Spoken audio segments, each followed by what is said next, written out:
Welcome back, everybody. I hope you're all doing great. Today I want to get into something new, which I've kind of touched upon in other videos, but I think deserves its own standalone video. And that is about choosing a PI to work with during your postdoc that is going to be a mentor.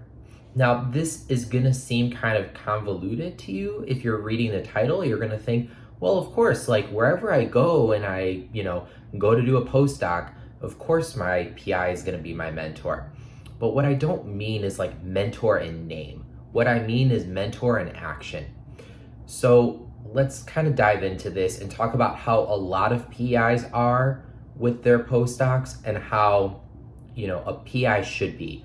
And for this, I'm actually going to draw on the PI that I worked with for my postdoc, who I think she really embodies what it means to be a mentor for her postdocs. So when you're in graduate school, a lot of the PIs that you work with are going to care about you.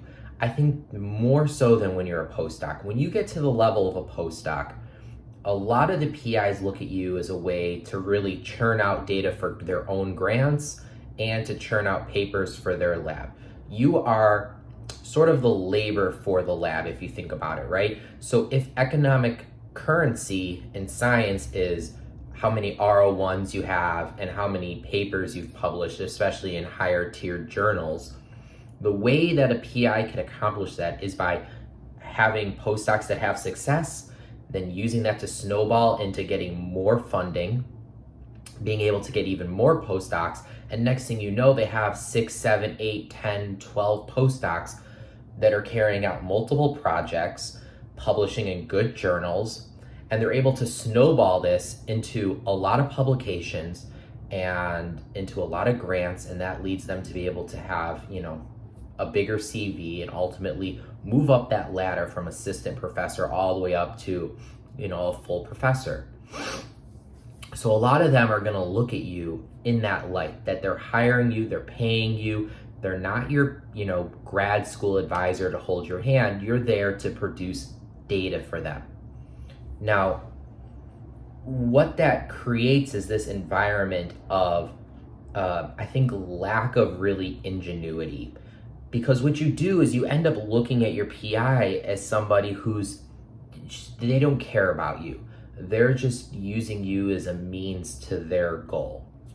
And you put up with it because that's what you need to do to move on to the next step. However, I think that some PIs really do go above and beyond in mentoring. So I want to talk about my experience going through my postdoc and kind of how I think my PI was an excellent mentor. Now, when I first started, she let me know right away, like, look, I look at it as that, I'm going to really mentor that. A postdoc, it's not just a postdoc, it's postdoctoral training. And to do postdoctoral training means that you're going to be mentored and supervised, and that we're going to, work together to move your projects forward. And I think that what she did was really take that to heart. So when I first started in the lab, I had so much experience with in vivo work, and my biggest weakness was molecular work. And so what she pretty much did was said, okay, you could continue doing a little bit of, in vivo work, but really you need to start mastering the things that you don't know. So here are multiple projects that are involving, really complicated, molecular techniques and doing cell culture and things that I've never done before, pushing me to do things to broaden my horizon. And as they worked, she would be happy with me. And when things didn't work, she would work to help me figure out why it didn't. And ultimately, if I ended up hitting roadblocks, that's when she started to work to reassign things, to move me onto this project or onto that project. She helped to really find what are the areas that I can research and find success, right? So that's really important, is that every person that's going to go through a lab is going to have a different level of success.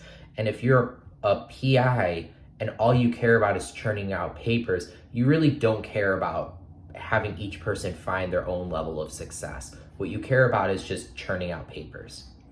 And I think that I ended up being more successful in her lab than if I was working on the exact same project in a completely different lab, because she really took the time to figure out what are my strengths, what are my weaknesses, and what are ways that I can work and have success by using my strengths, but also continue to, improve on the areas that I'm weaker in.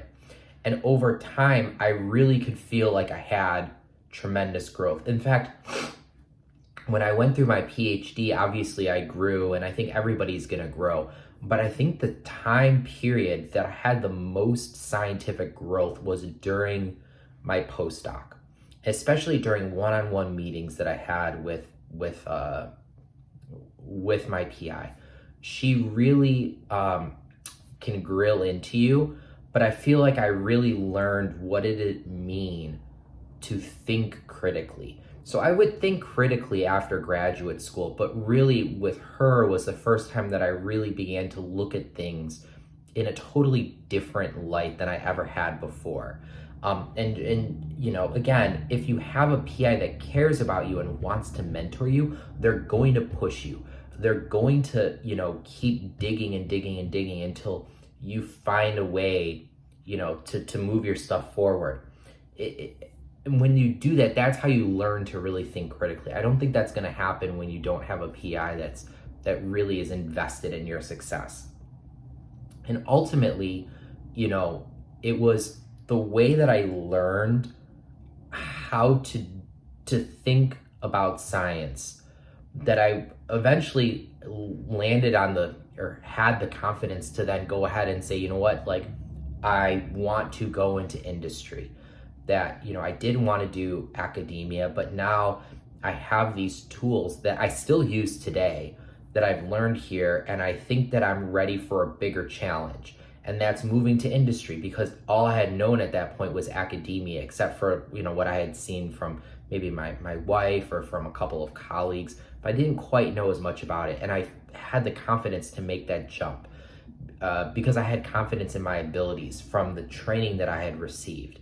And I think that if I was with a different PI, I wouldn't have really built up that level of confidence if it was a PI that really didn't care and want to mentor me, that just, wanted me to churn out papers. I don't think I would have been able to build up that level of confidence.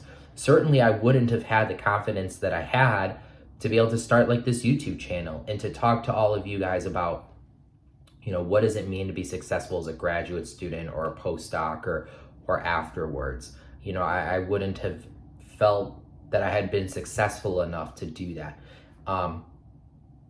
So, I think this is a long-winded way of really trying to get across a specific point to all of you. And that is, you're going to get offers for multiple postdoc positions. I think that everybody out here can find at least one, if not 2 or 3 postdoc positions out there at different universities. One of the things that you need to think about before you take any role is, does this PI want to mentor me? Because ultimately, that is going to really dictate how you grow as a postdoc and how much success you're going to have afterwards. And I could tell you that I have colleagues from the exact same institute where I did my postdoc that they did not have PIs that cared about them. And this isn't just something that they would tell you. The postdocs at that institute, they know who are the PIs that care about their postdocs and who are the PIs that don't. It's really obvious. It's not a secret, and it's like this no matter where you go. I was very fortunate in that I think more than maybe any of the other PIs within the institute is she genuinely cared about all of us. She really thought of all of us as her kids. It was a deep connection that all of us had, all of us still have, keep in contact. And I think that because of that, I was more successful than I would have been at the exact same institute with the exact same opportunity, exact same projects, but with a PI that didn't want to mentor me. And so I think that this is something that you definitely need to think about. So much so that I think that this needs to be its own standalone video.